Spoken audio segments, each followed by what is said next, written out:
Witam na kanale Telka24. Dzisiaj debiutuje projektor firmy Strong. Jest to model Mira 1. Jak tu możecie zauważyć, jest ona w certyfikowanym systemie Google TV. Dzięki temu mamy dostęp do wszystkich aplikacji ze sklepu Play. Zobaczymy, jak one będą działały, Netflix, YouTube i tym podobne. Jeśli chodzi o takie informacje z opakowania, mamy tutaj budowany Bluetooth w standardzie 5.0. Mamy lampę LED, która daje nam jasność 300 ANSI-lumenów. Mamy tu oczywiście rozdzielczość Full HD, wielkość ekranu jest od 40 do 150 cali, żywotność lampy jest ponad 20 000 godzin. Jeśli chodzi o takie większe informacje z pudełka, to po prostu jedyne co jeszcze możemy wyczytać, mamy tutaj oczywiście w komplecie pilota, przewód, baterię, waży 2,5 kg, jeśli chodzi o jego wymiar to jest 21 cm 18 na 16. Zobaczymy, ile ten projektor pobiera ogólnie prądu, bo to jest zazwyczaj projektory są prądożerne, co sprawdzimy na mierniku, ile wat będzie pobierał, oraz zobaczymy, czy jest głośny, czy cichy, bo też często piszecie, że pewnie projektor jest dość głośny, co też zaraz zobaczymy. Dobra, nie przedłużam, zobaczymy, jak ogólnie ten projektor wygląda na żywo. Tak się prezentuje projektor z przodu, wygląda dość ładnie, według mnie taki bardziej retro, widać, że troszeczkę jest większych rozmiarów niż ostatnio projektory testowałem, czyli do takich małych mini nie należy, tylko takich jest bardziej stacjonarnych. Mamy tutaj dość sporą lampę, dzięki temu będziemy mieli też ładną jasność. Zapomniałem powiedzieć, że ten projektor ma wbudowane auto Keystona oraz autofokusa, tutaj mamy te czujniki. Niżej potom mamy schowane dwa głośniki, mamy tutaj dźwięk stereo. Na górze projektora mamy tylko przycisk do uruchamiania, po bokach mamy chłodzenie. Jeśli chodzi o tył projektora, szkoda, że mamy tylko tutaj jedno wyjście USB, a nie dwa. Do tego mamy jeszcze wejście HDMI oraz wyjście słuchawkowe. Tu mamy jeszcze czujnik podczerwieni, na dole mamy do podłączenia zasilania. Od dołu projektor ma 4 gumowe nóżki budowane oraz nóżkę taką, żeby po prostu ustawić go pod delikatnym kątem oraz możemy go zamontować na stojaku. Projektor według mnie wygląda dość solidnie, nie jest jakaś zabawka chińska. Jeśli chodzi o pilota, on działa też na Bluetootha, dzięki temu nie musimy go kierować bezpośrednio w projektor, ale jak tu słyszycie, przyciski ma dość ciche, praktycznie taki standardowy pilot jak do Android TV czy Google TV, ogólnie do TV Boxów. Mamy tutaj 4 najważniejsze aplikacje, tutaj dochodzi po prostu jeszcze do auto Keystona oraz przycisk do ustawień. Dobra, podłączymy ten projektor, zobaczymy, czy jest głośny, ile pobiera prądu, bo to najważniejsze, oraz jak działają aplikacje. Nie napisali, ile tu jest ogólnie pamięci RAM, jaki tu jest Android, to za chwilkę to zobaczymy. Projektor jest podłączony już do prądu, jak tu widzicie, pobiera około 70 W. Według mnie to jest bardzo dobry wynik, jeśli chodzi o prądożerczość. Czyli według mnie standardowo tyle, co powiedzmy telewizor, a tu możemy mieć ekran od 40 cali do 150. Projektor, jak tu widzicie, zamontowałem akurat na statywie od lampy, spokojnie go utrzymuję. Tam już widzicie, obraz jest, nawet nie jest taki zły przy zapalonym świetle. Tutaj mam troszeczkę wyostrzę. Zobaczymy teraz, jak dość głośny, czy ten projektor, czy dość cichy. Według mnie cichy, ale zaraz sprawdzimy przy pomocy aplikacji. Nie dorobiłem się jeszcze miernika do sprawdzenia, ile decybeli dany sprzęt wydaje. Jak widzicie, jak ja gadam, to jest około 60 decybeli. W tej chwili trzymam tutaj przy projektorze.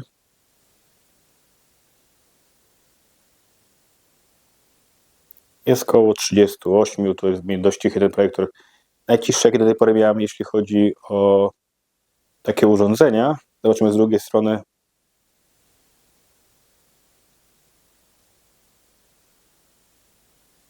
37-38 decybeli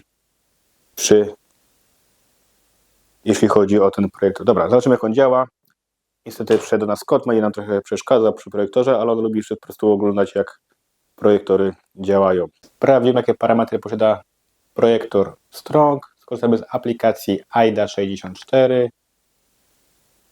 Jak tu możemy wyczytać, mamy 2 GB pamięci RAM. Tu powinno być 8 GB pamięci wewnętrznej, a standardowo około 4 jest zabrane na system. I tu mamy 4 giga ogólnie pamięci wbudowane jeszcze. Jak tu możecie niżej zobaczyć, podłączyłem tutaj taki mini dysk, który ma ogólnie 500 giga. Akurat osoby pytają się często, czy dany TV Box obsługuje większe dyski niż powiedzmy 64 giga. Akurat dostałem od jednej firmy taki dysk na testy. Jak tu widzicie, mam podłączony dysk 500 giga. Spokojnie go ten projektor obsługuje. Dobrze, jeśli chodzi o procesor, mamy tutaj Cortex A35, 4-rdzeniowy, taktowany 2000 MHz. Za wyświetlanie odpowiada nam Malik G31. Jeśli chodzi o system Android, mamy tutaj Androida 11. Czyli po prostu mamy tutaj taki TV Box, powiedzmy ze średniej półki, czyli 2 GB pamięci RAM. Do tego Cortex A35 i Mali G30, czyli to są takie urządzenia, które w tym roku były dość popularne. Jeśli chodzi ogólnie tutaj ten podstawowy wygląd, wygląda standardowo jak TV Box na każdym powiedzmy telewizorze, tylko że tu mamy wrzucony obraz z projektora. Według mnie tu fajna jest cena, bo on kosztuje około 300 euro. Patrzyłem w naszych sklepach w Polsce, też kosztuje tak powiedzmy te 1200 zł. Sprawdziłem akurat na cenę. Dobra, jeśli chodzi o autofocus, autokeystone, to możemy go też zdalnie zawsze uruchomić z pilota przyciskiem. Jak tu widzicie, on sobie to ładnie dostraja. W tej chwili ruszę projektorem, żeby się rozmył obraz.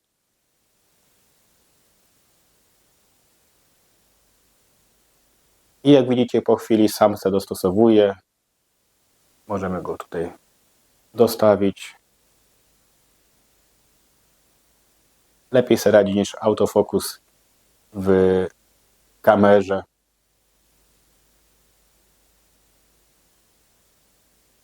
To, co różni jest ten projektor od normalnego TV Boxa, tu mamy jeszcze dodatkowe menu. Możemy tutaj po prostu się bawić po prostu ręcznie, wszystkim się przesuwać, żeby po prostu ustawić sobie pod siebie, powiedzmy jak jest coś krzywo czy coś. Możemy każdy bok osobno ruszyć. Możemy oczywiście to wszystko zresetować.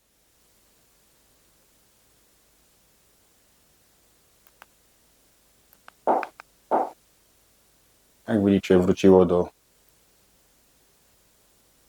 normalności. Mamy ładny obraz. Oczywiście możemy ten ekran też pomniejszyć.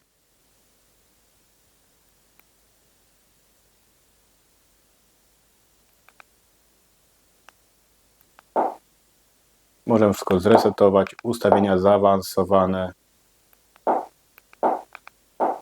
Czy jest projektor ustawiony frontalnie? Jak tu widzicie, obrócony lewo-prawo,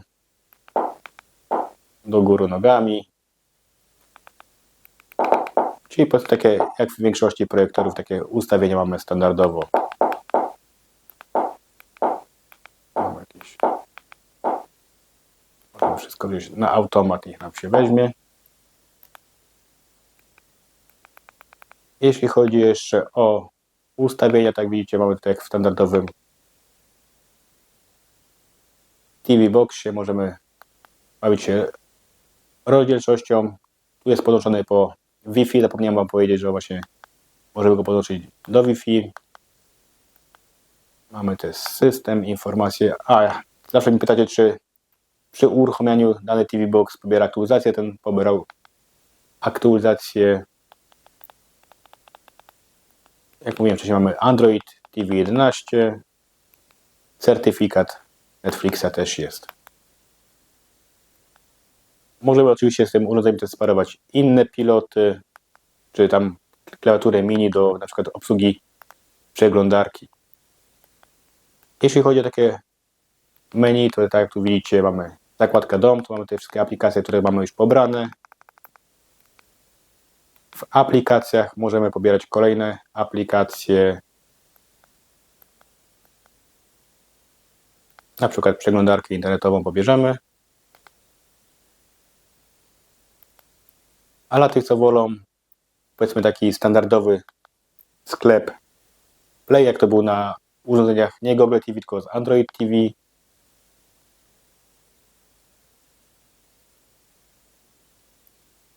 Google Play.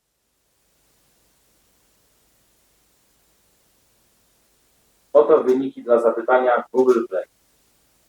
Tym razem akurat mi nie wybrało. Sklep Google Play.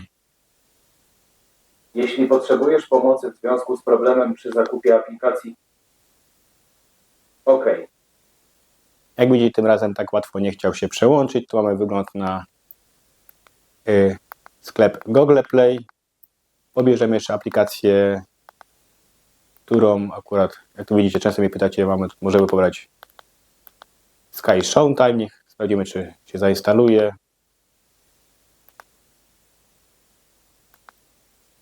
I jeszcze może zainstalujemy TVP Sport. Zobaczymy, co coś ciekawego jest. Ja to akurat lubię na projektorach oglądać i TikTok.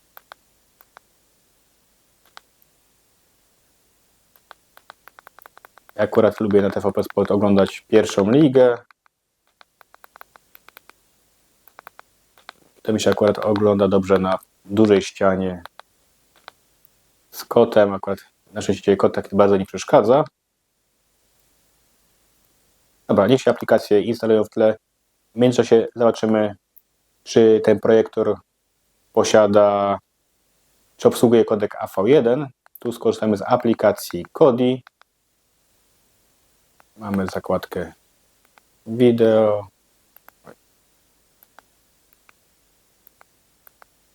Nasz dysk zewnętrzny. Gdzie tu jest ten program? Folder test. Jak tu widzicie, możemy tutaj spokojnie też zainstalować większe pliki niż 4,5 giga. Mam tutaj akurat zainstalowany plik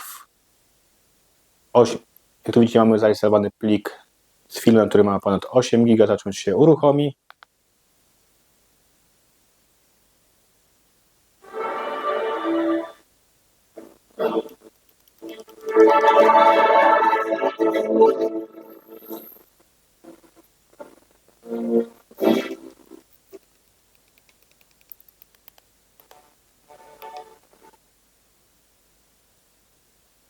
Jak tu widzimy, spokojnie film nam się uruchomił. Zobaczymy, czy obsługuje kodek AV1. Bez większego problemu działa kodek AV1. Mamy tu kodek H264. Obsługuje H265. Obsługuje tu VP9, standardowy kodek. Obsługuje i najstarszy kodek MPEG-2. Też bez większego problemu działa. Dobrze, nam się aplikacje uruchomiły. Sprawdzimy te SkyShop, tam już się uruchamia. Ja nie mam wykupionej akurat subskrypcji na to. To nie zobaczymy, czy będą filmy działały, ale zobaczymy po prostu, czy się uruchomi.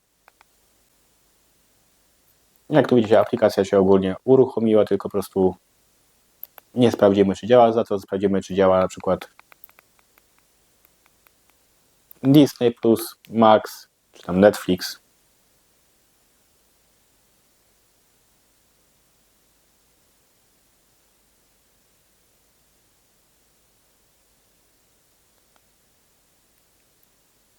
Zobaczymy, czy Kapitan Ameryka nam się uruchomi. I czy będzie ładny obraz.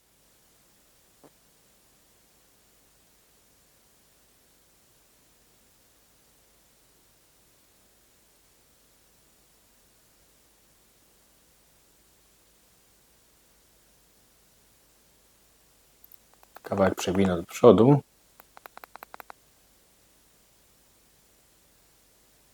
Widzimy, że momentalnie się przewija. Obraz chyba jest najładniejszy z tych projektorów, co do tej pory testowałem. To są jeden też z najdroższych. jakiej do tej pory miałem okazję się bawić, jeśli chodzi o projektory. Dobra, aplikacje, niech będzie teraz Max.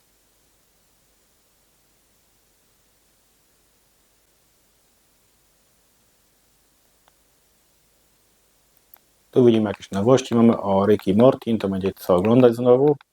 Zobaczymy tego Majka.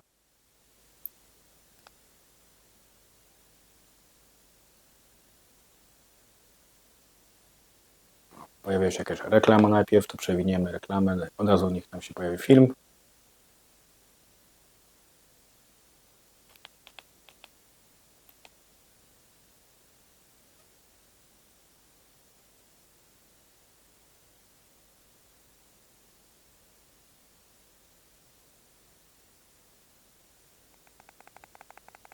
Przewiniemy, oczywiście zobaczymy, czy wczytuje się.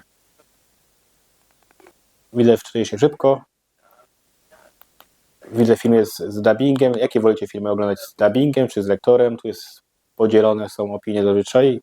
Ja jestem przyczyniony do lektora, nie przepadam za dubbingiem. Może z czasem to po prostu minie. No i jak mamy aplikację, powiedzmy, tego Netflixa, zobaczymy, jak jeszcze Netflix działa. Tu zauważyłem, że wypadałoby troszeczkę pracować nad głośnikami, ponieważ te głośniki są z przodu, ja siedzę za tym projektorem, ten głośnik nie jest taki po prostu według mnie wyraźny. Za chwilę go może sparuję z kinem domowym, zobaczymy, czy uda się nam go sparować po Bluetoothie z kinem domowym. Dobra, Netflix nam się uruchomił. Zobaczymy tak samo jakiś film. Otwórz. Jak widzimy, chwilę, moment nam się uruchamia. Zobaczymy jeszcze przewijanie. Tak samo się widzimy, ładnie wszystko przewija.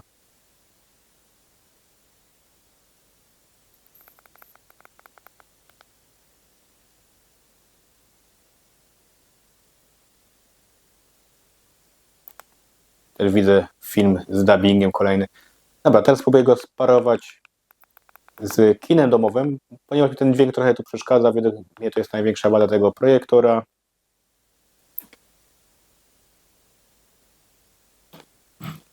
Wchodzimy w zakładkę Bluetooth. Sparuj urządzenie. Znalazło nam zestaw LG. Też możecie przez małego jacka podłączyć przez wyjście słuchawkowe. Na przykład taki ostatnio pokazywałem mini soundbar. Też byłby nawet dobrym rozwiązaniem.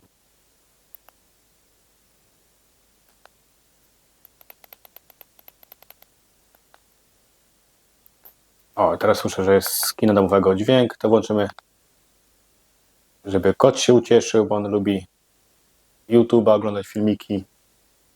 Zaraz pewnie przyleci. To było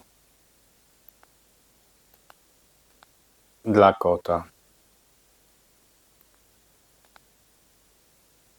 Pewnie będzie reklama, które lubię. Pranie może być trudnym zadaniem. Tu powiem wam, od razu lepszy dźwięk jest właśnie z tego soundbara LG.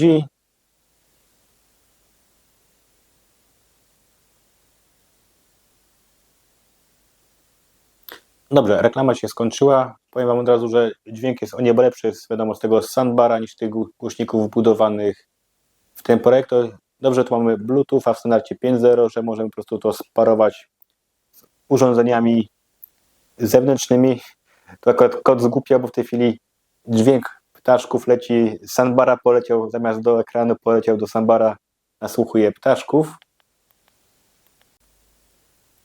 Zapaliłem światło. Zanim przejdę do podsumowania, sprawdzimy, czy możemy udostępnić bez problemu sygnał powiedzmy z telefonu. Spróbuję go połączyć po prostu z tym projektorem. Rozpocznij łączenie.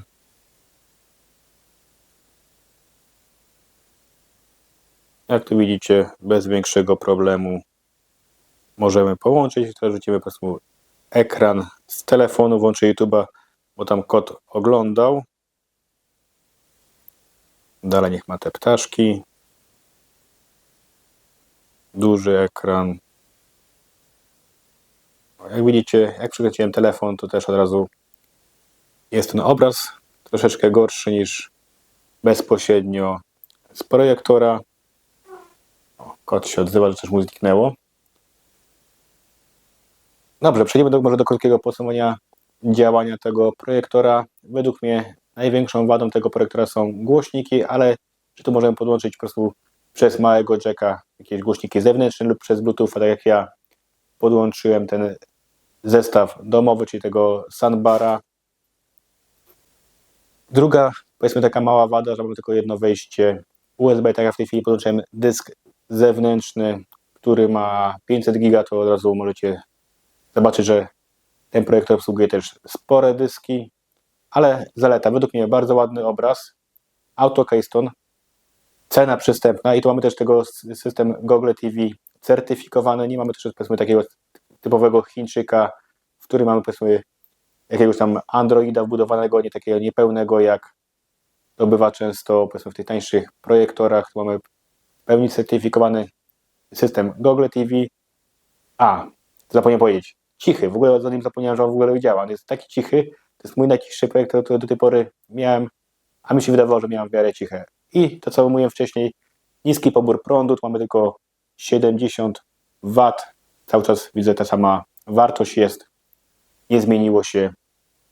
Śmiało mogę polecić go, jak patrzyłem akurat na jego cenę, jak mówiłem wcześniej, on kosztuje od 1100 zł do 1500 zł, zależy od sklepu. Warto porównać te ceny, zobaczyć jakie są ogólnie w tej chwili na rynku. Napiszcie w komentarzu, co ogólnie sądzicie o takim projektorze. Według mnie warto wydać pieniądze, jeżeli chcecie mieć raz na jakiś czas obejrzeć jakiś fajny film na dużym ekranie lub mecz. Piszcie komentarze, dajcie łapki w górę, subskrybujcie kanał, trzymajcie się.